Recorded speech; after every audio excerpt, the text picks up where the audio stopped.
엄마, 이게 무슨 짓이에요?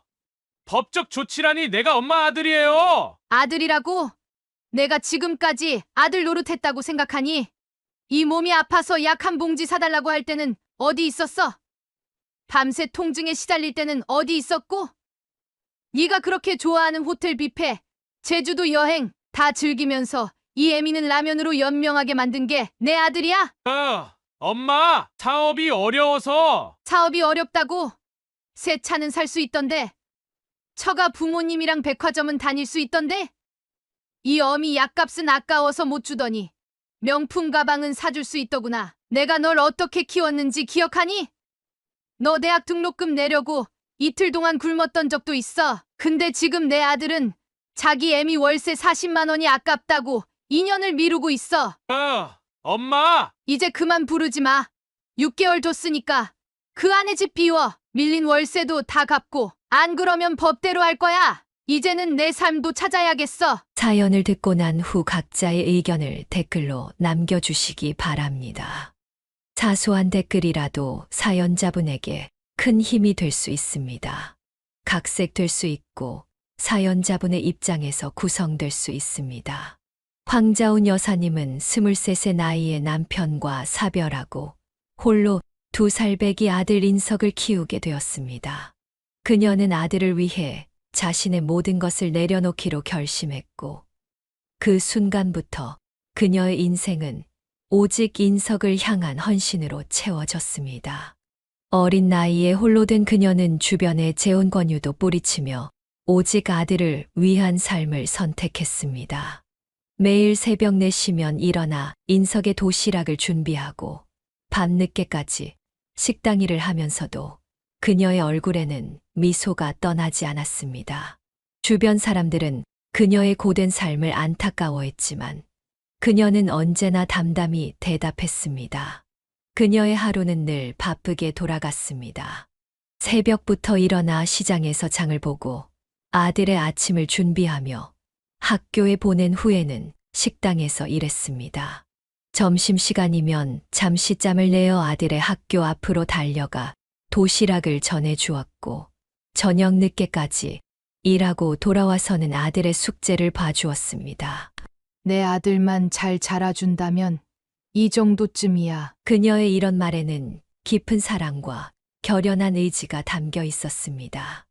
때로는 너무 힘들어 주저앉고 싶을 때도 있었지만 그녀는 아들의 얼굴을 떠올리며 다시 일어섰습니다. 겨울이면 손이 트고 갈라져도 쉬지 않고 일했고 여름이면 뜨거운 태양 아래서도 묵묵히 일했습니다.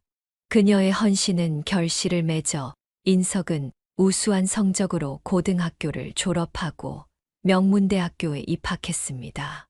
대학 등록금을 마련하기 위해 그녀는 몸이 아파도 쉬지 않고 일했고 때로는 며칠씩 굶기도 했습니다. 하지만 그녀의 입에서는 단 한 번도 불평이 새어나오지 않았습니다. 오히려 아들이 공부하느라 힘들까봐 더 걱정했고 매일 밤 아들의 방에 따뜻한 우유를 갖다 놓았습니다. 엄마가 있잖아. 걱정하지 말고 공부에만 집중해. 인석이 대학교 3학년이 되던 해, 그는 현재의 아내 하은을 만났습니다. 처음 하은을 소개받았을 때 그녀의 눈에는 기쁨의 눈물이 고였습니다. 아들이 좋은 사람을 만나 행복해하는 모습을 보는 것만으로도 그녀는 충분히 행복했습니다. 그녀는 아들의 선택을 전적으로 지지했고 결혼식 날 눈물을 흘리면서도 행복한 미소를 지었습니다. 우리 인석이가 이렇게 좋은 짝을 만나다니 이제 정말 여한이 없네요. 그녀의 삶은 오직 아들을 향한 사랑으로 가득 찼고 그 사랑은 세월이 흘러도 변함이 없었습니다. 63세가 된 지금도 그녀는 매주 아들 집을 찾아가 반찬을 해주고 손주들을 돌보며 한결같은 모성애를 보여주고 있습니다. 인석이 결혼한 후에도 그녀는 자신의 행복보다 아들의 행복을 먼저 생각했고 이런 그녀의 모습은 주변 사람들에게 진정한 어머니의 모습이 무엇인지를 보여주었습니다. 엄마, 이제 좀 쉬면서 살아요. 제가 이제 다 컸잖아요. 라는 아들의 말에도 그녀는 고개를 저었습니다. 그녀에게 있어 아들을 위하는 일은 결코 멈출 수 없는 삶의 이유였기 때문입니다. 그녀의 삶은 한순간도 자신을 위한 것이 없었지만 그녀는 그것을 후회하지 않았습니다. 오히려 아들이 행복한 가정을 이루고 살아가는 모습을 보는 것만으로도 충분히 행복하다고 말했습니다. 이제 그녀의 이야기는 새로운 국면을 맞이하게 되었습니다. 손주들이 자라나는 모습을 보며 그녀는 또 다른 형태의 사랑을 베풀고 있었습니다. 그녀의 헌신적인 삶은 많은 이들에게 감동을 주었고 진정한 모성애가 무엇인지를 보여주는 살아있는 증거가 되었습니다. 그녀의 삶은 계속해서 이어질 것이며 그 사랑의 깊이는 더욱 깊어질 것입니다. 인석에 다니고 있던 회사를 그만두고 작은 무역회사를 시작했습니다. 그녀는 아들이 회사를 차린다는 소식을 듣고 모아두었던 은행 적금과 보험금을 모두 해약해 아들에게 건넸습니다. 처음에는 모든 것이 순조로웠습니다. 인석의 사업 수완이 좋았고 성실한 성격 덕분에 거래처들의 신뢰도 두텁게 쌓여갔습니다. 엄마, 이제 편하게 사실 수 있게 해드릴게요. 제가 이렇게 성공할 수 있었던 건 다 엄마 덕분이에요. 그녀는 아들의 말에 눈시울을 붉히며 행복해했습니다. 하지만 세상 일이란 것이 늘 뜻대로만 되지는 않았습니다. 몇 년 뒤 겨울, 갑작스러운 위기로 인해 거래처들이 하나둘 부도를 내기 시작했고, 인석의 회사도 큰 타격을 입게 되었습니다. 거래처에서 받지 못한 대금이 쌓여갔고, 은행 대출금, 이자는 눈덩이처럼 불어났습니다. 그녀는 아들의 어두워진 얼굴을 보며 가슴이 미어졌습니다. 매일 밤 늦게까지 사무실에서 불빛이 새어나왔고, 주말에도 쉬지 못하고 일하는 아들을 바라보며 그녀의 마음은 천갈래 만갈래 찢어졌습니다. 인석아, 너무 무리하지 마. 엄마가 도와줄 수 있는 게 없어서 미안해. 엄마, 제가 다 망쳐버렸어요. 엄마가 평생 모으신 돈까지. 아들은 말을 잇지 못하고 크느꼈습니다. 그녀는 아들의 등을 조용히 쓰다듬으며 힘을 주었습니다. 그녀는 다시 한번 일을 시작했습니다. 나이 들어 쉽지 않았지만 예전처럼 식당 일을 시작했고 새벽에는 신문 배달도 했습니다. 아들 몰래 벌어둔 돈으로 매달 이자라도 갚아 나가려 했습니다. 주변에서는 그녀에게 이제 그만하라고 말렸습니다. 63세의 나이에 그렇게 무리하게 일하다가는 몸이 견디지 못할 거라고 걱정했습니다.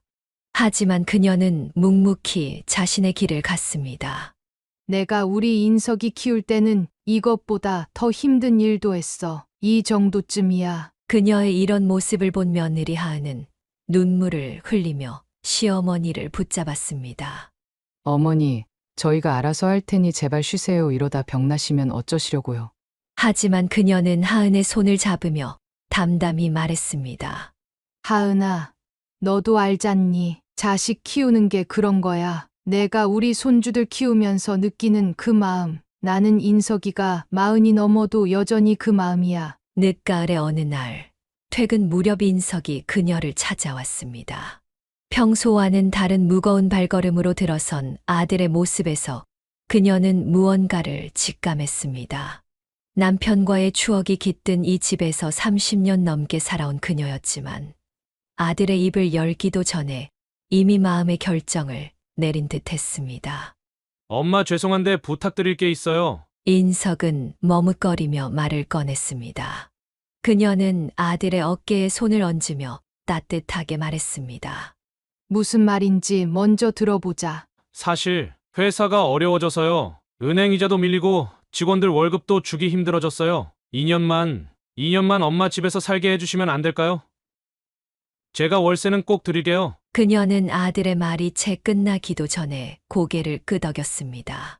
하은도 함께 왔다가 시어머니의 빠른 결정에 놀란 듯 했습니다. 어머니, 저희가 너무 무리한 부탁을 드린 것 같아요. 아버님과의 추억이 가득한 이 집인데 하은의 말에 그녀는 잠시 남편과 함께했던 시간들을 떠올렸습니다. 이 집 마당에 심은 감나무가 자라 열매를 맺기 시작할 때까지 지켜봐 주지 못하고 세상을 떠난 남편, 좁은 마루에 앉아 여름밤을 함께 보내던 그 시절의 기억들이 스쳐 지나갔습니다. 괜찮아. 내 아들 며느리가 사는 게 더 중요하지. 내일이라도 이사할 수 있어. 그녀의 말에 하은은 눈물을 흘렸습니다. 인석도 고개를 숙인 채 어깨를 떨었습니다. 엄마, 정말 죄송해요. 2년만 지나면 꼭 다시 돌려드릴게요. 그런 걱정은 하지 마. 엄마는 작은 집이라도 있으면 돼. 대신 손주들 학원비랑 과외비는 아끼지 마. 그 돈으로 월세 주지 말고. 그녀는 다음 날부터 바로 이사 준비를 시작했습니다. 30년 동안 모아온 살림살이를 정리하는 일은 쉽지 않았지만 그녀는 묵묵히 짐을 쌌습니다. 옛 물건들을 하나하나 정리하면서도 그녀의 얼굴에는 미소가 떠나지 않았습니다. 동네 사람들은 이런 그녀를 이해할 수 없다는 듯 수군거렸습니다. 자식 때문에 평생 살던 집을 비워주고 월세방으로 간다는 소식에 모두가 안타까워했지만 그녀는 오히려 그들을 위로했습니다. 자식 키우는 게 다 그런 거지 뭐. 이제 우리 인석이가 어려움을 이겨내고 더 성공할 거예요. 이사 날, 그녀는 마지막으로 집 한 바퀴를 돌았습니다. 남편과 함께 심은 감나무에 손을 대고 잠시 눈을 감았습니다. 여보, 우리 아들 잘 되라고. 이번에는 내가 양보할게요. 당신도 저 하늘에서 우리 아들 지켜봐 주세요. 새로 이사 간 곳은 좁은 월세방이었지만 그녀는 전혀 불편한 기색을 보이지 않았습니다. 오히려 아들네 가족이 넓은 집에서 살 수 있게 되어 다행이라며 기뻐했습니다. 이제 그녀의 일상은 더욱 바빠졌습니다. 월세를 스스로 해결하기 위해 식당 일에 더해 새벽 청소 일까지 시작했지만 그녀의 입에서는 단 한 번도 힘들다는 말이 나오지 않았습니다. 어머니, 저희가 월세라도 드릴게요. 그런 소리 하지 마. 너희는 애들 교육비에 집중해. 나는 이렇게 일하는 게 좋아. 이렇게 그녀의 새로운 삶이 시작되었습니다. 하지만 이것은 그녀에게 결코 희생이 아니었습니다. 그저 자식을 위해 할 수 있는 당연한 일이었고, 그녀의 삶이 이어지는 또 다른 방식이었습니다. 아들이 다시 일어설 수 있기를 바라는 마음으로 그녀는 오늘도 묵묵히 자신의 길을 걸어가고 있습니다. 그녀는 좁은 월세방에서의 새로운 삶에 적응해 가고 있었습니다. 삼평 남짓한 공간이었지만 그녀에게는 오히려 마음이 편했습니다. 매달 아들이 보내주는 월세로 생활하면서도 그녀는 여전히 일을 멈추지 않았습니다. 넓은 집을 관리하느라 들어가는 시간을 이제는 손주들을 돌보는 데 쓸 수 있게 되어 더욱 기뻤습니다.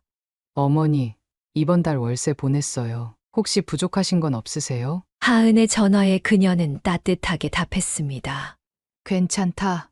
너무 걱정하지 마라. 나는 이 정도면 충분해. 여기도 지낼만 하구나. 주변 사람들은 그녀의 선택을 이해할 수 없다는 듯 수군거렸습니다.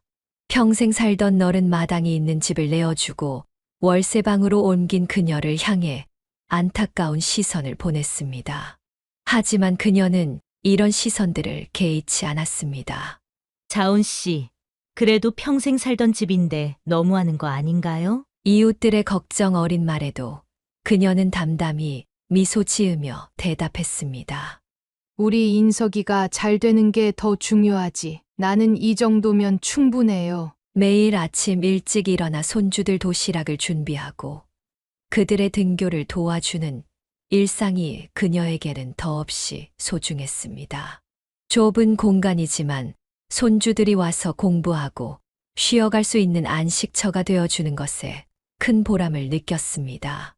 할머니, 우리 때문에 이렇게 좁은 집으로 이사 오신 거예요? 손주의 순수한 물음에 그녀는 손주의 머리를 쓰다듬으며 대답했습니다. 아니야. 할머니는 이렇게 사는 게 더 좋아. 너희들이 자주 와서 보는 게 제일 행복해. 가끔 허리가 아파 잠을 설칠 때면 예전 집 마당에 있던 감나무가 생각나기도 했습니다. 남편과 함께 심었던 그 나무의 첫 열매가 열렸을 때의 기쁨, 아들이 어릴 적 그네를 매달아 주었던 추억들이 떠올랐습니다. 하지만 그녀는 그런 그리움도 금세 잊어버렸습니다. 여보, 우리 인석이 잘 되게 해주세요. 당신이 못다 이룬 꿈을 이제 아들이 이루게 될 거예요. 남편의 사진 앞에서 그녀는 매일 이렇게 기도했습니다. 좁은 방이지만 매달 들어오는 월세는 그녀에게 아들의 효심이자 언젠가는 다시 일어설 수 있다는 희망이었습니다. 그녀는 이런 선택을 한순간도 후회하지 않았습니다. 어머니, 저희 때문에 이렇게 고생하시게 해서 죄송해요. 하은의 미안해하는 모습에 그녀는 오히려 더 밝게 웃었습니다. 고생이 아니야. 이게 다 내 자식 잘 되라고 하는 거지. 너희만 잘 되면 그걸로 충분해. 이렇게 그녀의 하루하루는 희망으로 가득 찼습니다. 비록 좁은 월세방이지만 그곳에서 그녀는 더 큰 행복을 발견했습니다. 자식을 위한 선택이었지만 그 선택은 그녀에게 또 다른 삶의 의미를 가져다 주었습니다.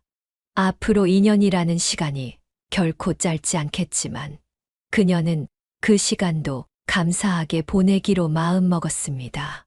그녀의 삶의 먹구름이 드리우기 시작했습니다. 처음 6개월 동안은 약속대로 매달 1일이면 어김없이 입금되던 월세가 조금씩 늦어지더니 급기야 한 달을 통째로 걸러버리는 일이 발생했습니다. 그녀는 집주인의 재촉에 난처한 기색을 감추지 못했습니다. 이보세요. 이번 달 월세는 언제 주실 거예요? 이제 보름이 지났는데. 집주인의 말에 그녀는 고개를 숙인 채 대답할 수밖에 없었습니다. 죄송해요. 이번 주말까지만 기다려주시면 꼭 드리겠습니다. 그날 저녁 그녀는 떨리는 손으로 아들의 전화번호를 눌렀습니다.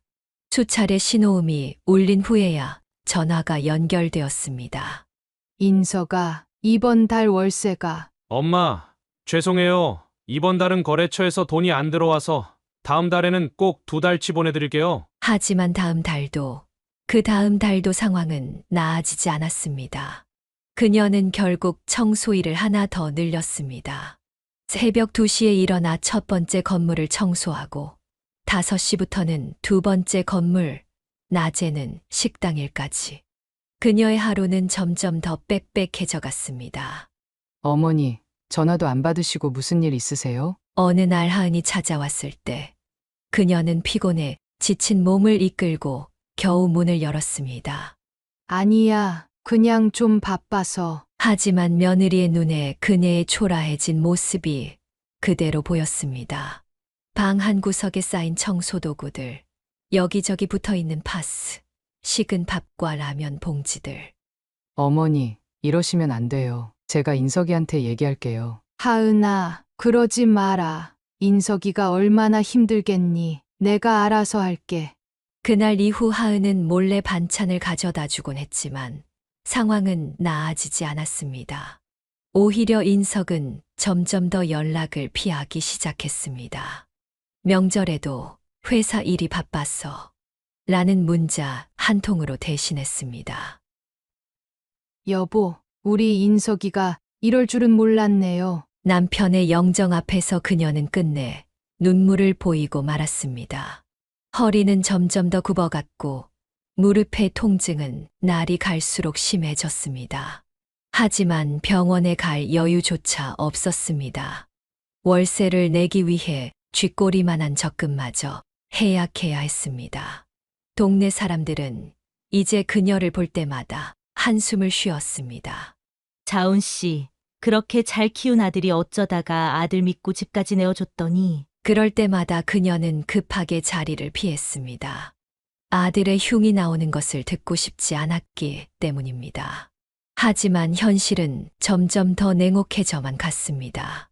겨울이 다가오면서 난방비가 늘어났고 그마저도 제때 내지 못해 차가운 방에서 떨어야 했습니다. 엄마, 이번에야말로 진짜예요. 큰 거래처랑 계약이 성사될 것 같아요. 그때 한 번에 다 갚을게요. 가끔 걸려오는 전화에서 들리는 아들의 말을 그녀는 여전히 믿고 싶어 했습니다. 하지만 그 약속은 한 번도 지켜지지 않았고 그녀의 통장 잔고는 점점 바닥을 보이기 시작했습니다. 자은 씨, 이번 달까지 못 내시면 정말 나가셔야 해요. 저도 더 이상은. 집주인의 최후 통첩에 그녀는 말문이 막혔습니다. 이제는 더 이상 빌릴 곳도 의지할 곳도 없었습니다. 그렇게 그녀의 삶은 점점 더 깊은 수렁으로 빠져들어갔습니다. 하지만 그녀는 여전히 아들을 원망하지 않았습니다. 단지 자신의 선택이 틀렸던 것은 아닌지 깊은 한숨만 내쉬었습니다. 인석아, 내가 잘못한 게 아니야. 엄마가 너무 성급했던 거야. 깊어가는 겨울밤, 그녀는 차가운 방에서 홀로 눈물을 훔쳤습니다. 아들이 준다던 2달치 월세는 결국 허공의 약속이 되어버렸고 그녀의 삶은 조금씩 무너져가고 있었습니다. 난방도 없는 원룸에 지내며 그녀의 건강은 급격히 나빠지기 시작했습니다. 매일 새벽부터 이어지는 고된 노동은 그녀의 몸을 서서히 침식해갔고 결국 그녀는 일하던 도중 그대로 쓰러지고 말았습니다. 식당 주방에서 일어난 일이었습니다. 동료들의 다급한 외침 속에 그녀는 119에 실려 병원으로 향했습니다. 검사 결과는 충격적이었습니다. 허리 디스크가 심각하게 진행되어 있었고 척추관 협착증까지 겹쳐 있었습니다. 그동안 시어머니가 얼마나 고통스러웠을지 생각하니 가슴이 미어졌습니다. 어머니, 왜 이렇게 되도록 말씀을 안 하셨어요? 괜찮아. 별거 아닌데 퇴원하면 바로 일할 수 있어. 그녀는 병상에 누운 채로도 일터로 돌아가려 했습니다. 하지만 몸이 말을 듣지 않았습니다. 다리는 이미 마비 증세가 시작되었고 통증은 날이 갈수록 심해졌습니다. 인석아, 엄마가 미안해. 이렇게 되어서. 아들을 걱정시킬까봐 이번 사실도 알리지 않으려 했지만 하은이 결국 연락을 했습니다. 하지만 인석은 전화로 짧게 안부를 물어볼 뿐이었습니다. 엄마, 죄송해요. 지금 중요한 거래처와 미팅이 있어서 나중에 다시 연락드릴게요. 수술비는 무려 1,000만 원이 넘게 들었습니다. 보험도 들지 못했던 그녀는 속수무책으로 당장의 치료비조차 감당할 수 없는 상황이었습니다. 하은이 친정에서 돈을 빌려 어떻게든 수술은 진행했지만 수술 후 필요한 간병인 비용은 또 다른 산이었습니다. 선생님, 제가 어머니 간병하면 안 될까요? 하은의 말에 의사는 고개를 저었습니다. 스문의 시간, 전문적인 케어가 필요합니다.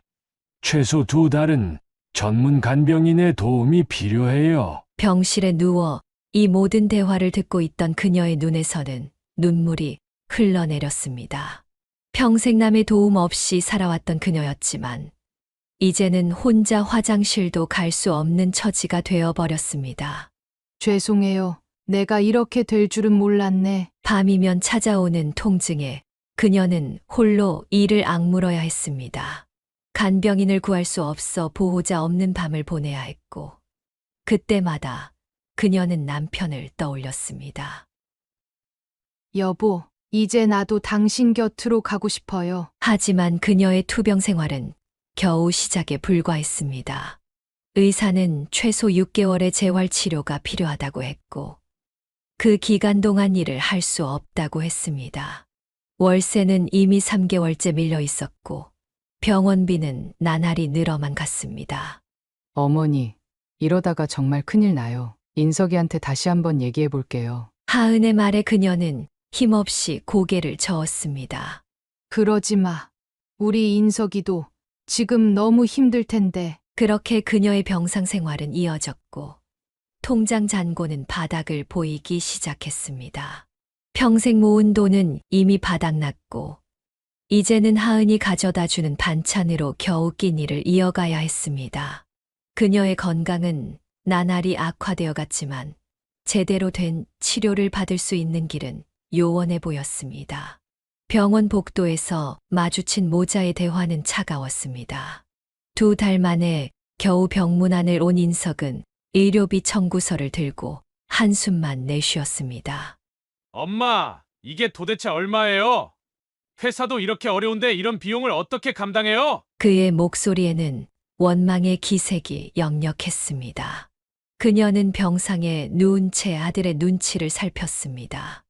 미안해, 엄마가 조심했어야 했는데. 조심은 무슨, 아니, 제 말은, 하. 인석은 말을 끝맺지 못하고 고개를 저었습니다.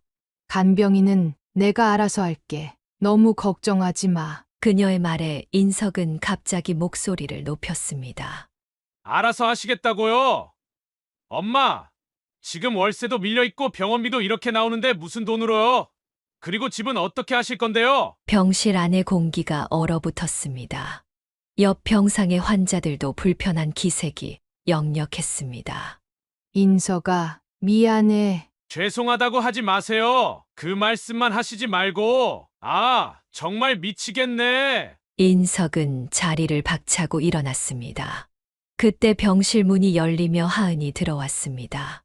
여보, 어머니가 많이 아프신데. 너까지 그러지 마. 나도 지금 너무 힘들어. 거래처에서 독촉 전화 오고 직원들 월급도 못 주고 이제 엄마까지. 그래도 이렇게 가버리면 어떡해. 하은의 만류에도 인석은 돌아보지 않고 병실을 나가버렸습니다.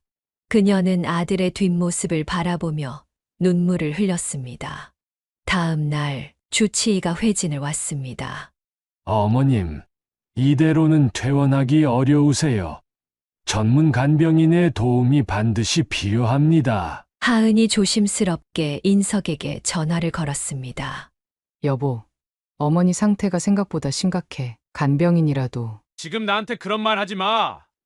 당신도 알잖아. 회사 사정이. 아니, 내가 이러고 싶어서 이러는 줄 알아? 전화는 그렇게 끊겼고 그 후로 인석은 병원에 나타나지 않았습니다. 문자 메시지로 회사 일이 바빠서 라는 말만 남긴 채였습니다. 병원비가 감당이 안 되자 결국 그녀는 조기 퇴원을 결정했습니다. 하은이 극구 말렸지만 그녀는 고집을 꺾지 않았습니다. 이제 그만. 너무 폐 끼치는 것 같아. 퇴원하는 날 하은은 친정에서 빌린 돈으로 간이 침대라도 들여놓으려 했습니다. 하지만 그녀는 그마저도 거절했습니다. 이제 그만. 너희한테 더 이상 짐 되기 싫어. 좁은 월세방으로 돌아온 그녀는 이제 혼자서 화장실도 가기 힘든 상황이었습니다. 하은이 가끔 들러 반찬을 갖다 주는 것이 유일한 위안이었습니다. 어느 날 월세를 독촉하러 온 집주인이 그녀의 처지를 보고 한숨을 쉬었습니다. 자운 씨, 그 아들 레미는 도대체 어딜 간 거예요? 아니에요. 우리 인석이가 지금 사업하느라 바빠서. 그녀는 여전히 아들을 변호했습니다. 하지만 그날 밤 혼자 누워있는 동안 참았던 눈물이 하염없이 흘러내렸습니다. 여보, 우리 인석이가 이렇게 변할 줄은 몰랐어요. 내가 무슨 잘못을 한 걸까요? 이제 그녀의 하루는 고통과의 싸움이 되었습니다. 약을 먹어도 사라지지 않는 통증, 혼자서는 해결할 수 없는 일상의 불편함, 그리고 아들의 무관심이 그녀를 더욱 아프게 했습니다. 어머니, 제가 자주 올게요. 하은의 말에도 그녀는 이제 고개만 저을 뿐이었습니다. 자식을 위해 평생을 바친 그녀였지만 이제는 그 자식에게조차 버림받은 듯한 현실이 그녀를 짓눌렀습니다. 동네 마트를 지나던 이웃 할머니가 그녀에게 전한 이야기는 가슴을 파고드는 비수와도 같았습니다. 자운 씨 며칠 전에 백화점에서 봤어요. 당신 며느리가 친정 부모님이랑 명품 매장 들어가더라고. 친정 부모님이랑 같이. 그녀는 아무 말도 할 수 없었습니다. 한 달 전 몸이 아파 전화했을 때가 떠올랐습니다. 인석아, 엄마가 약을 타러 가야 하는데 다리가 너무 아파서. 엄마, 죄송한데 지금 회의 중이에요. 나중에 전화 드릴게요. 그 나중에라는 전화는 결국 오지 않았습니다. 며칠 후 근처 약국에서 힘겹게 걸어오다 마주친 이웃은 그녀에게 조심스레 말을 건넸습니다. 자운 씨, 얼마 전에 백제 호텔 로비에서 댁의 아들 봤어요. 처가 식구들이랑 호텔 뷔페를 가시더라고요. 그녀는 말없이 고개를 숙였습니다. 좁은 월세방에서 라면으로 끼니를 때우며 약값을 아끼기 위해 진통제를 반으로 잘라 먹는 그녀였습니다. 어머님, 이번 주말에는 친정 부모님이랑 제주도 가기로 했어요. 죄송하지만 반찬은 다음 주에 가져다 드릴게요. 하은의 미안해하는 목소리에 그녀는 오히려 다독였습니다. 그래, 잘 다녀와. 사돈어른도 모시고 가지? 아, 네, 부모님이 워낙 좋아하셔서요. 전화를 끊은 후 그녀는 남편의 사진을 바라보며 쓴웃음을 지었습니다. 여보, 우리도 한 번도 제주도는 못 가봤죠. 밤이면 찾아오는 허리 통증에 잠을 이루지 못할 때면 그녀는 창밖을 바라보며 홀로 눈물을 훔쳤습니다. 아들이 어릴 적 못 먹이고 못 입혀서 늘 미안했던 기억들이 떠올랐습니다. 내가 잘못 키운 걸까? 너무 안 누리고 살게 해서 이렇게 된 걸까? 어느 날은 동네 슈퍼에서 우연히 하은의 친정어머니를 마주쳤습니다. 명품 가방을 든 그의 모습이 눈에 들어왔지만 그녀는 아무렇지 않은 듯 인사를 건넸습니다. 어머님, 잘 지내시죠? 네. 민망해하는 기색이 역력한 채 서둘러 자리를 피하는 모습을 보며 그녀는 자신의 초라한 모습을 다시 한번 실감했습니다. 식당 일도 청소 일도 이제는 할 수 없게 된 그녀는 생활이 점점 더 어려워졌습니다. 끼니를 거르는 날이 많아졌고 약값을 아끼느라 통증을 참는 날도 늘어갔습니다. 자운 씨, 이러다 큰일 나요. 병원이라도 가보세요. 이웃들의 걱정에도 그녀는 고개만 저을 뿐이었습니다. 병원비를 감당할 수 없었기 때문입니다. 그녀의 세상은 점점 더 좁아져만 갔습니다. 3평 남짓한 월세방은 이제 감옥처럼 느껴졌고 매일 아침 창가에 앉아 지나가는 사람들을 바라보는 것이 유일한 낙이 되었습니다. 엄마, 이번에 새 차 뽑았어요. 다음에 시간 되면 모시고 드라이브 한번 갈게요. 전화로 들려오는 아들의 말에 그녀는 쓴웃음만 지었습니다. 그 다음에라는 말이 얼마나 공허한지 이제는 너무나 잘 알고 있었기 때문입니다. 그녀는 오랜 고민 끝에 변호사를 찾아갔습니다. 허리 통증을 참으며 버스를 3번이나 갈아타고 도착한 법률사무소에서 그녀는 떨리는 손으로 편지를 써내려갔습니다. 내용 증명을 어떻게 쓰면 될까요? 어머님, 아드님에게 보내시는 거죠? 내용을 구체적으로 말씀해 주시면 제가 정리해 드리겠습니다. 그녀의 눈빛이 단단하게 굳어졌습니다. 이제는 더 이상 물러설 수 없었습니다. 6개월 안에 집을 비워달라고 해주세요. 밀린 월세도 모두 정리하라고 해주세요. 일주일 후 내용 증명은 인석의 회사로 발송되었습니다. 그날 저녁 하은이 급하게 그녀를 찾아왔습니다. 어머니, 이게 무슨 일이에요? 이제는 더 참을 수가 없구나. 내가 평생 처음으로 법적 조치를 취하게 만든 내 자식. 참 훌륭하구나. 그녀의 목소리는 비장했고 눈빛은 차가웠습니다. 하은이 전화를 걸어 인석이 찾아온 것은 자정이 다 되어서였습니다. 엄마, 이게 무슨 짓이에요? 법적 조치라니 내가 엄마 아들이에요. 아들이라고? 내가 지금까지 아들 노릇했다고 생각하니? 그녀는 버럭 소리를 질렀습니다. 평생 처음 내지르는 고성이었습니다. 이 몸이 아파서 약 한 봉지 사달라고 할 때는 어디 있었어? 밤새 통증에 시달릴 때는 어디 있었고? 네가 그렇게 좋아하는 호텔 뷔페, 제주도 여행 다 즐기면서 이 애미는 라면으로 연명하게 만든 게 내 아들이야? 인석은 고개를 숙였습니다. 엄마, 사업이 어려워서. 사업이 어렵다고? 새 차는 살 수 있던데? 처가 부모님이랑 백화점은 다닐 수 있던데? 이 어미 약값은 아까워서 못 주더니 명품 가방은 사줄 수 있더구나. 그녀의 목소리가 점점 높아졌습니다. 내가 널 어떻게 키웠는지 기억하니? 너 대학 등록금 내려고 이틀 동안 굶었던 적도 있어. 근데 지금 내 아들은 자기 애미 월세 40만 원이 아깝다고 2년을 미루고 있어. 엄마! 이제 그만 부르지 마. 6개월 줬으니까 그 안에 집 비워. 밀린 월세도 다 갚고. 안 그러면 법대로 할 거야. 이제는 내 삶도 찾아야겠어. 그날 이후 그녀는 전화를 받지 않았습니다. 하은이 가져다 주는 반찬도 더 이상 받지 않았습니다. 평생 자식을 위해 살아온 그녀였지만 이제는 자신의 삶을 찾아야 할 때였습니다. 여보 늦게나마 정신 차렸네요. 당신이 살아계셨다면 진작 이렇게 하라고 하셨겠죠. 남편의 사진 앞에서 그녀는 쓴웃음을 지었습니다. 비록 몸은 아팠지만 오랜만에 마음만은 홀가분했습니다. 이제 그녀의 삶에도 새로운 장이 열리려 하고 있었습니다. 그렇게 인석 부부는 하은의 친정으로 거처를 옮기게 되었습니다. 하은의 부모는 강남에 있는 아파트에서 살고 있었고 인석 부부는 같은 아파트 단지 내에 있는 하은 오빠의 빈집에 들어가게 되었습니다. 미국에서 사업을 하는 하은의 오빠는 당분간 한국에 들어올 계획이 없었기에 넓은 아파트는 몇 년째 비어있는 상태였습니다. 이제 여기서 새로 시작해볼까? 오빠가 미국 있는 동안 빈집이니 월세 걱정도 없잖아. 하은의 말에 인석은 무거운 한숨만 내쉬었습니다. 이사를 마친 후 그는 담배를 피우러 베란다에 나갔습니다. 멀리 보이는 도심의 야경이 눈에 들어왔지만 그의 마음은 무거웠습니다.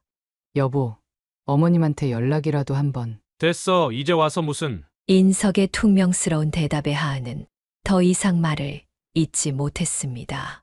처가살이가 마음에 들지 않는 듯했지만 현재로서는 이것이 최선의 선택이었습니다. 게다가 하은의 부모님은 그들을 전폭적으로 지원해 주기로 했습니다. 장인어른은 중견기업 대표였고 인석의 사업을 돕겠다고 약속했습니다. 하은의 어머니도 손주들의 교육을 전적으로 책임지겠다고 나섰습니다. 실제로 아이들은 할머니의 지원으로 강남의 유명 학원가를 다니기 시작했고 영어 유치원에도 다닐 수 있게 되었습니다. 그래. 이제부터는 정말 잘해볼게. 인석의 말끝에는 씁쓸함이 묻어났습니다. 강남의 고급 아파트에서 새로운 삶을 시작하게 된 그들이었지만 마음 한구석에는 여전히 그녀가 있었습니다. 좁은 월세방에서 홀로 지내고 계실 어머니를 생각하면 가슴 한켠이 아려왔습니다. 여보, 내일은 어머님께 찾아뵈러 가볼까? 하은의 조심스러운 제안에 인석은 고개를 저었습니다.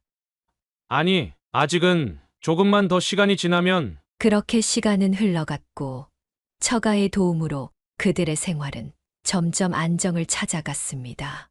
하은의 아버지는 자신의 사업 파트너들을 인석에게 소개해 주었고 덕분에 새로운 거래처들이 늘어나기 시작했습니다. 회사의 자금난도 하은의 오빠가 투자를 약속하면서 해결될 조짐을 보였습니다. 인석이가 이제 자리 잡을 수 있을 것 같아요. 우리가 도울 수 있는 건 다 도와줘야죠. 하은의 어머니는 딸의 남편을 돕는 것을 마다하지 않았습니다. 주말이면 손주들을 데리고 백화점에 가서 쇼핑을 해주었고, 때로는 가족 여행을 계획하기도 했습니다. 하지만 그들의 화목한 모습 뒤에는 늘 그림자가 있었습니다. 식사 자리에서 문득 어머니의 빈자리가 눈에 들어올 때면 인석은 말없이 자리를 피했고 하은은 그런 남편을 바라보며 한숨을 쉴 뿐이었습니다. 엄마, 우리는 왜 할머니 집에 안 가요? 아이들의 순수한 질문에 대답을 못하는 날들이 이어졌습니다. 처가의 품에서 안락한 삶을 누리게 된 그들이었지만 그들의 마음 한구석에는 언제나 비어있는 자리가 있었고 그 자리는 쉽게 채워지지 않았습니다. 여복의 김서방, 사부인께 한번 찾아뵙는 게 어떤가? 장인어른마저 조심스레 제안했지만 인석은 여전히 발걸음을 떼지 못했습니다. 자존심이 상했던 것일까? 아니면 너무 큰 잘못을 저질렀다는 죄책감 때문이었을까? 그의 망설임은 계속되었고 시간은 그렇게 흘러갔습니다. 매일 아침 출근길에 보이는 어머니의 동네를 지날 때면 인석의 발걸음은 잠시 멈췄다가 다시 이어졌습니다. 그렇게 그들의 새로운 생활은 겉으로는 안정을 찾아갔지만 마음속 깊은 곳의 상처는 쉽게 아물지 않았습니다. 처가에서의 생활이 6개월째로 접어들면서 인석의 얼굴에는 점점 더 깊은 그늘이 드리워지기 시작했습니다. 처음에는 고마웠던 도움의 손길이 이제는 목에 걸린 올가미처럼 느껴졌습니다. 김서방 이번 주말에 별장 좀 청소하고 정원 잔디도 깎아놔라. 얘가 다음 주에 사업 파트너들 데리고 올라갈 거니까. 장인은 이제 무례하게 일을 시키기 시작했습니다. 인석은 주먹을 불끈 쥐었다 폈지만 아무 말도 할 수 없었습니다. 네, 아버님. 아버님은 무슨, 이제 우리 사위니까 편하게 지내자고 반말하는 거야. 아, 그리고 이번 주에 회사 공사장 현장 감독도 좀 다녀와. 우리 직원들이 좀 못 믿어서 말이야. 장인의 사업 지원은 결국 인석을 자신의 회사 심부름꾼으로 전락시키고 있었습니다. 장모님은 또 다른 형태의 압박을 가했습니다. 인석이, 우리 집 수리할 게 좀 있는데 내일 좀 봐줄래? 아침 일찍 와서 해줘야 할 텐데 화장실 수도꼭지도 고장났고 에어컨도 좀 이상하고. 주말마다 처가의 온갖 자비를 도맡아 하는 동안 인석의 자존심은 조각조각 부서져 갔습니다. 여보, 저기 이번 주말에는 우리 집. 아이고, 우리 하은이 신랑은 바쁜가 보네. 그래도 이번 주말엔 꼭 와야 돼. 하은이 오빠 집 지하실도 정리해야 하고. 장모님은 하은의 말도 채 끝나기 전에 끊어버렸습니다. 인석은 이제 처가의 온갖 집안일을 하는 무급 가정부가 된 것 같았습니다. 그리고 인서가 내가 골프 치는 거 얼마나 좋아하는지 알지? 캐디 구하기도 힘들고 하니까 주말에 내가 라운딩 돌 때 내가 좀 따라다녀라. 장인의 골프 캐디 노릇까지 해야 했습니다. 무거운 골프백을 메고 18홀을 돌아야 했고 장인의 골프 파트너들 앞에서 수시로 모욕적인 말을 들어야 했습니다. 우리 김서방은 골프도 안 치는데 캐디는 잘 서네. 밤마다 베란다에서 피우는 담배 연기가 짙어졌습니다. 어느 날은 술에 취해 하은에게 속마음을 털어놓았습니다. 이 집엔 사위가 없는 것 같네, 머슴이야. 아니, 머슴보다도 못한 신세야. 여보, 조금만 참아요. 지금 우리가 이렇게라도. 참아? 더 이상 참을 수가 없어. 내가 이러려고 어머니 집을 빼앗아서 여기로 온 게 아닌데. 인석의 눈에서 눈물이 흘러내렸습니다. 처가의 도움으로 겉으로는 안정된 생활을 하는 것 같았지만 그의 내면은 날이 갈수록 피폐해져 갔습니다. 김서방 알지? 내일도 아침 일찍 우리 회사 좀 들러라. 청소 아줌마가 안 나왔다는데 좀 치워놔야겠어. 이제는 장인 회사의 청소까지 해야 했습니다. 대학을 나와 자신의 회사를 운영하던 그가 이제는 처가의 허드레시를 하는 신세로 전락해버린 것입니다. 이게 다 내 잘못이야. 어머니 말씀대로 했어야 했는데. 매일 밤 그의 한숨 소리는 깊어져만 갔고 자존감은 바닥을 향해 곤두박질 쳤습니다. 처가의 호의는 이제 완전히 족쇄가 되어 그의 발목을 올가매고 있었습니다. 하은의 마음속에도 변화가 찾아오기 시작했습니다. 처음에는 고마웠던 부모님의 도움이 이제는 숨막히는 족쇄처럼 느껴졌습니다. 특히 남편이 날이 갈수록 초라해지는 모습을 지켜보는 것이 가장 힘들었습니다. 하은아, 김서방 요즘 일도 제대로 안 하더라. 아버지가 도와준다고 해도 저 정도면 너무 불성실한 거 아니니? 친정어머니의 날카로운 지적에 하은은 가슴이 아팠습니다. 남편이 얼마나 열심히 노력하는지 주말까지 반납하며 부모님의 온갖 심부름을 하고 있는지 어머니는 전혀 모르고 계셨습니다. 엄마, 김서방 정말 최선을 다하고 있어요. 살도 쪽 빠져서 얼마나 초라한데요. 최선, 그래서 장모 심부름도 제대로 못해. 어제는 에어컨 청소를 얼마나 대충 했는지. 그때 문득 시어머님의 모습이 떠올랐습니다. 그녀도 이렇게 숨막히는 심정이었을까요? 매달 월세를 보내지 못해 미안하다는 말만 반복하는 자신들을 바라보며 그녀의 마음은 얼마나 아팠을까요? 여보, 힘들지? 늦은 밤, 하은은 베란다에서 담배를 피우고 있는 남편에게 다가갔습니다. 그동안 시어머님도 이런 마음이었을 것 같아요. 우리가 너무 이기적이었던 거 아닐까요? 난 이제 어떻게 해야 할지 모르겠어. 여기서는 숨이 막혀. 매일매일이 지옥 같아. 인석의 목소리가 떨렸습니다. 하은은 그제서야 깨달았습니다. 시어머님이 그토록 강경하게 나오신 이유를, 그리고 자식에 대한 진정한 사랑이 무엇인지를. 하은아, 이번 주말에는 우리 집에서 가족 모임 하자. 김서방도 일찍 오라고 해라. 죄송해요. 엄마, 나 이제 못하겠어. 김서방 보기도 얼마나 미안한지. 처음으로 하은은 친정어머니의 말씀에 반기를 들었습니다. 부모님의 도움이 고맙지만 이제는 스스로의 힘으로 일어서야 할 때였습니다. 뭐라고? 하은의 눈에서 눈물이 흘러내렸습니다. 시어머님의 마음을 이제야 이해하게 된 것입니다. 좁은 월세방에서도 자신의 삶을 지키고자 하셨던 그 당당함, 자식에 대한 진정한 사랑이 무엇인지를. 여보, 우리 다시 시작해요. 이번에는 우리의 힘으로. 그날 밤 하은은 오랜만에 시어머님의 전화번호를 눌렀습니다. 신호음은 계속 이어졌지만 받지 않으셨습니다. 당연한 일이었습니다. 하지만 이제 그녀는 알았습니다. 진정한 독립과 자립이 무엇인지, 그리고 부모의 마음이 무엇인지를. 어머님, 이제야 알 것 같아요. 죄송합니다. 전화기 너머로 들리는 자동응답기 소리에 하은은 작은 속삭임을 남겼습니다. 이제 그들의 새로운 도전이 시작되려 하고 있었습니다. 다시 장인의 호출이 있던 날이었습니다. 인석은 처가의 정원에서 잔디를 깎다가 문득 어머니 생각이 났습니다. 허리 통증으로 고생하시던 어머니가 좁은 월세방에서 어떻게 지내고 계실지 생각만 해도 가슴이 미어졌습니다. 김서방 정원 끝나면 차고도 좀 하게. 장인의 거친 목소리에 인석은 주먹을 불끈 쥐었습니다. 한때 자신의 회사를 운영하던 사업가였던 그가 이제는 처가의 허드레시를 하는 신세로 전락해 있었습니다. 내가 이러려고 어머니를 그렇게 했나? 땀을 닦으며 잠시 쉬어가는 동안 그의 눈에서는 뜨거운 것이 흘러내렸습니다. 어머니가 보내주시던 도시락, 힘들 때마다 안아주시던 그 따뜻한 품이 그리웠습니다. 거기서 뭐 하는 거야? 빨리 해!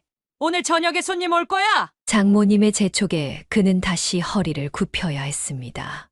마당의 잔디를 깎으며 예전 집 마당에 있던 감나무가 떠올랐습니다. 어머니와 아버지가 함께 심으셨다던 그 나무는 지금쯤 어떻게 되었을까? 여보, 일하는 모습을 지켜보던 하은이 다가와 물을 건넸습니다. 어머님 생각나요? 응, 난 그때 왜 그랬을까? 우리 어머니한테 그렇게 못되게 굴었을까? 인석의 목소리가 떨렸습니다. 처가에서의 생활이 길어질수록 어머니에 대한 그리움과 후회는 더욱 깊어져만 갔습니다. 아버님이 나한테 반말하실 때마다 내가 어머니한테 했던 말들이 생각나. 인서가 차도 좀 닦아야겠어. 장인의 호출에 인석은 다시 자리에서 일어났습니다. 자신의 회사도 제대로 운영하지 못하고 처가의 허드레시를 하는 신세. 이런 자신의 모습이 부끄러웠습니다. 엄마, 죄송해요. 이제야 알겠어요. 엄마가 그동안 얼마나 힘드셨을지. 그날 밤 인석은 몰래 어머니 집 근처까지 찾아갔습니다. 불이 꺼진 창문을 바라보며 한참을 서 있었지만 끝내 초인종을 누르지는 못했습니다. 장인의 사업 지원을 받으며 안정을 찾아가는 것 같았지만 그의 마음속에는 더 큰 빈자리가 생겨나고 있었습니다. 이제야 깨달았습니다. 돈보다 더 중요한 것이 있다는 것을. 그리고 그것을 잃어버렸다는 것을. 어머니, 저 다시 돌아갈 수 있을까요? 밤하늘을 올려다보며 그는 작은 속삭임을 남겼습니다. 이제 그의 마음 속에는 후회와 그리움만이 가득했습니다.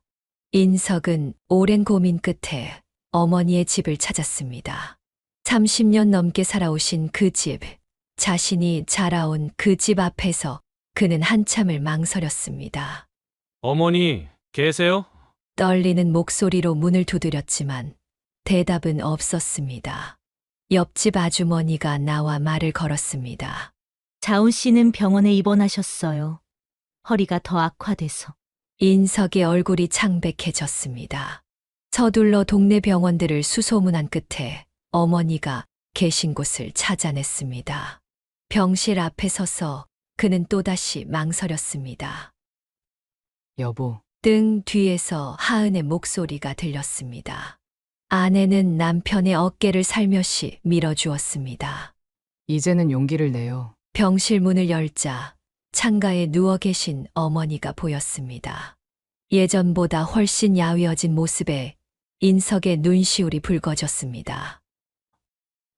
어머니, 그녀는 천천히 고개를 돌렸습니다. 아들을 바라보는 그녀의 눈에는 복잡한 감정이 교차했습니다. 죄송합니다. 정말 죄송합니다. 어머니 댁을 제가 차지하고 약속도 지키지 못하고 정말 죄송합니다. 인석은 그대로 무릎을 꿇고 어머니의 손을 잡았습니다. 그의 눈에서는 눈물이 하염없이 흘러내렸습니다. 이제야 알겠어요. 제가 얼마나 큰 잘못을 했는지, 어머니의 마음이 어떠셨을지. 집으로 돌아가세요. 그곳은 어머니의 공간이에요. 제가 처가의 도움을 받으며 살면서 깨달았어요. 그게 얼마나 자존심 상하고 힘든 일인지. 병실은 한동안 흐느낌 소리로 가득 찼습니다. 하은도 눈물을 흘리며 시어머니의 다른 손을 잡았습니다. 어머니, 저희가 너무 몰랐어요. 어머니 댁으로 돌아가세요. 침묵이 이어졌습니다. 그녀는 오랫동안 아무 말도 하지 않았습니다. 하지만 그녀의 손에서는 미세한 떨림이 전해져 왔고 그녀의 눈가에도 작은 눈물방울이 맺혔습니다. 이제는 제발 어머니를 실망시키지 않으게요. 제가 어머니의 진정한 아들이 되도록 하겠습니다. 퇴원 후 그녀는 자신의 집으로 돌아갔습니다. 그리고 인석 부부는 새로운 집을 구해 이사를 했습니다.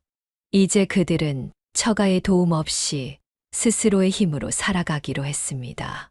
비록 힘들지만 그것이 진정한 독립이고 성숙이라는 것을 깨달았기 때문입니다. 그들 부부의 사과가 이어졌지만 그녀의 마음은 쉽게 열리지 않았습니다. 매주 찾아가는 발걸음에도 그녀는 대문 앞에서 그들을 매섭게 내쫓았습니다. 어머니, 저희 잘못했어요. 제발 한 번만 얘기라도. 현관문 앞에서 하은이 울먹이며 말했지만 그녀의 대답은 차가웠습니다. 잘못? 이제 와서 무슨 잘못? 내가 그동안 얼마나 고통스러웠는지 알기나 해. 허리가 아파 쓰러져도 약 한 봉지 사주지 않던 아들이 이제 와서 무슨... 엄마, 정말 죄송해요. 제가 잘못했어요. 인석의 떨리는 목소리가 이어졌습니다. 아들, 너 같은 아들 없다. 처가 눈치 보느라 이 애미 병원비도 못 내고 그러면서 호텔 뷔페는 다니고 명품백은 사고 내가 그런 걸 몰랐을 것 같아? 그녀의 목소리가 점점 높아졌습니다. 밀린 월세나 얼른 보내. 그리고 다시는 내 앞에 나타나지 마. 너희들 보면 내가 평생 키운 자식을 잘못 키웠다는 생각밖에 안 들어. 문이 쾅 하고 닫히는 소리가 들렸습니다. 인석은 그 자리에 주저앉고 말았습니다. 여보, 조용히 해. 너도 똑같아. 시험이 아프다고 전화해도 바쁘다고 끊더니 시댁 두고 처가에서 호의호식하게 잘 살았잖아. 문 안에서 다시 한번 그녀의 날카로운 목소리가 들려왔습니다. 이제는 지긋지긋해. 내가 너희들 때문에 얼마나 많이 울었는지 알아? 밤마다 허리 아파 잠도 못 자면서 내 자식이 이럴 줄은 정말 몰랐다. 그녀의 목소리가 흐려졌습니다. 하지만 이내 더욱 단호해졌습니다. 당장 가. 다시는 오지 마. 이제는 나도 너희 같은 자식 모르겠다. 인석과 하은은 그 자리에 한동안 서 있었습니다. 문 안에서는 이따금 흐느끼는 소리가 들려왔지만 더 이상 문은 열리지 않았습니다. 여보, 우리가 정말 너무했나 봐요. 돌아오는 차 안에서 하은이 흐느꼈습니다. 운전대를 잡은 인석의 눈에서도 눈물이 흘러내렸습니다. 이제야 깨달은 그들의 잘못은 너무나 늦은 후회였습니다. 시간이 지난 어느 가을, 그녀의 생일날이었습니다. 인석 부부는 떨리는 마음으로 케이크와 선물을 들고 그녀의 집을 찾았습니다. 하지만 그들을 맞이한 것은 또다시 닫힌 현관문뿐이었습니다. 어머니, 생신 축하드려요. 케이크랑 선물 가져왔어요. 하은의 조심스러운 목소리에 잠시 침묵이 흘렀습니다. 그리고 이내 들려온 그녀의 목소리는 얼음장처럼 차가웠습니다. 내 생일은 2년 전에 이미 끝났다. 그때는 어디 있었어? 처가에서 호의호식하느라 바빴지? 어머니, 저희가 잘못했습니다. 이제는 이제 와서 뭘 어쩌겠다는 거야? 내가 밤새 통증에 시달릴 때 약 한 봉지 못 사준 자식이 이제 와서 케이크는 왜 들고 왔어? 현관문이 벌컥 열렸습니다. 그녀의 눈빛은 차갑게 식어 있었습니다. 너희가 나를 버렸을 때 나는 이미 죽은 거나 다름없었어. 병원에서 허리 수술할 때도 밤새 혼자 끙끙 앓으면서도 내 자식은 처가 눈치 보느라 바빴지. 엄마, 제발. 인석이 눈물을 흘리며 무릎을 꿇었지만 그녀는 더욱 냉정했습니다. 무릎 꿇지 마. 내가 처가에서 머슴살이 할 때는 언제고 이제 와서 무릎은 왜 꿇어? 그 무릎 장인 골프 가방 들고 다닐 때는 멀쩡했잖아. 어머니, 저희가 너무 잘못했어요. 잘못. 이제 와서 그게 통할 것 같아? 내가 얼마나 많이 울었는지 알아? 너희는 모를 거야. 자식 키우느라 허리 휘어진 어미 마음을. 처가 생각만 하는 자식들이 뭘 알겠어. 그녀는 현관 앞에 놓인 케이크 상자를 바닥으로 밀어냈습니다. 당장 가. 다시는 오지 마. 이제 나한테는 자식도 며느리도 없어. 너희가 나를 버렸듯이 나도 이제 너희를 버릴 거야. 문이 쾅 하고 닫혔습니다. 바닥에 쏟아진 케이크처럼 그들의 마음도 산산조각이 났습니다. 여보, 우리가 정말 못된 짓을 한 거예요. 하은의 말에 인석은 대답하지 못했습니다. 문 안에서 들리는 그녀의 흐느낌 소리가 가을바람보다 더 차갑게 느껴졌습니다. 돌아가. 제발 돌아가. 이제는 정말 보기 싫어. 그렇게 그들의 화해 시도는 또다시 실패로 돌아갔습니다. 너무 늦었던 그들의 후회는 이제 돌이킬 수 없는 강을 건너버린 것 같았습니다. 인석은 어머니 집 근처 작은 공원 벤치에 홀로 앉아 있었습니다. 멀리 보이는 어머니의 집 창문에는 여전히 불이 꺼져 있었습니다. 1년이 넘도록 그녀는 문을 열어주지 않았고 전화도 받지 않았습니다. 여보, 이제 그만 들어가요. 뒤에서 다가온 하은이 어깨를 두드렸지만 인석의 발걸음은 쉽게 떨어지지 않았습니다. 내가 정말 나쁜 놈이야. 평생을 나만 위해 사신 어머니를 내가 어떻게. 목이 메어 더 이상 말을 잇지 못했습니다. 어제도 그제도 이렇게 멀리서 어머니의 집을 바라보는 것이 그가 할 수 있는 전부였습니다. 돈이 없어서 라면만 드시던 어머니가, 허리가 아파 잠도 못 이루시던 어머니가, 그때 난 처가에서. 인석의 눈에서 눈물이 흘러내렸습니다. 이웃들은 그녀가 이제 거의 밖을 나오지 않는다고 했습니다. 가끔 새벽에 혼자 마당을 서성일 뿐, 더 이상 예전처럼 활기찬 모습은 찾아볼 수 없다고 했습니다. 엄마, 제발 한 번만, 마지막으로 한 번만. 그의 애절한 외침은 차가운 겨울바람에 휩쓸려 사라졌습니다. 멀리서 들려오는 이웃집 아이의 엄마 부르는 소리에 그의 가슴은 더욱 미어졌습니다. 난 이제 영원히 엄마를 부를 수 없는 거야. 그의 중얼거림에는 평생을 안고 가야 할 깊은 상처가 묻어 있었습니다. 자신의 이기심이 빚어낸 이 돌이킬 수 없는 후회는 이제 그의 삶의 짙은 그림자를 드리웠습니다. 여보, 우리 이사 갈까요? 이렇게 매일 오시면서 더 아프시기만 할 것 같아요. 하은의 제안에 인석은 고개를 저었습니다. 못 가. 내가 저지른 죄값을 평생 이렇게라도. 그의 어깨는 이제 완전히 무너져 내렸습니다. 처가에서의 그 쓰라린 경험도, 사업의 실패도, 그 어떤 고통도 지금의 이 아픔만 못했습니다. 영원히 잃어버린 어머니의 사랑, 그것은 그가 평생 짊어지고 가야 할 무거운 십자가가 되었습니다. 엄마, 정말 죄송합니다. 밤하늘에 떠오른 달빛 아래 그의 뒷모습은 그렇게 작아져만 갔습니다. 이제 그에게 남은 것은 영원한 후회와 씻을 수 없는 죄책감 뿐이었습니다. 그리고 다음해 봄이 된 어느 날 여전히 인석은 매일 아침 어머니의 집 앞에 도시락을 두고 갑니다. 비록 그녀는 한 번도 그 도시락을 받지 않았지만 그는 포기하지 않았습니다. 오늘도 안 받으셨네. 매일 저녁 아침에 놓고 간 도시락을 다시 들고 돌아가는 길이 그에게는 고행과도 같았습니다. 하지만 그는 멈추지 않았습니다. 여보, 오늘은 어머님 좋아하시는 북엇국 끓였어요. 이거 가져다 드려요. 하은의 정성스러운 마음도 매일 같이 담겼습니다. 두 사람은 결코 포기하지 않기로 했습니다.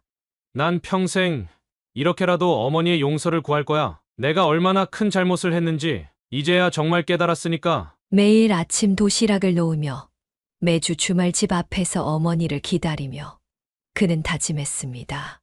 언젠가는 그녀의 마음이 조금이라도 열리기를.